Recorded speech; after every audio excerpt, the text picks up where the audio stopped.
Ce dimanche, et visiblement ça en gêne quelques-uns, les habitants de la 5e circonscription de Saône-et-Loire m'ont fait confiance à près de 60% pour les représenter à l'Assemblée nationale. Il y aurait beaucoup d'enseignements à tirer de cette partielle, mais je veux vous dire qu'au-delà de cette victoire, je ne peux me satisfaire de résultats contrastés dans la circonscription.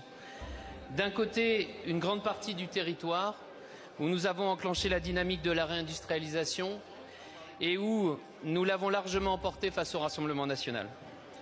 De l'autre, des élus souhaitant rejoindre cette dynamique, mais avec des perspectives fragiles et un score plus fort pour l'extrême droite.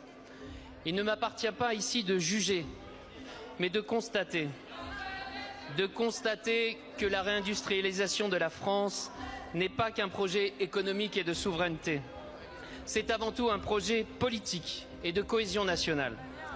La réindustrialisation, c'est une opportunité de recréer de la valeur et d'offrir un avenir à ceux qui veulent vivre et travailler là où ils ont choisi d'habiter. Cependant, Monsieur le Premier ministre, il me semble que la volonté de réindustrialisation de votre gouvernement s'essouffle, que tout n'est pas mis en œuvre pour répondre à une mondialisation qui vient frapper nos territoires. Il est urgent de réaffirmer cette ambition, comme cela a été fait ce matin lors de l'Assemblée générale des territoires d'industrie. Aussi, Monsieur le Premier ministre, ma question est simple. Croyez-vous en une réindustrialisation par et pour les territoires? Pensez-vous que notre pays peut combler des fossés qui se creusent en offrant des emplois mieux rémunérés et créateurs de valeur?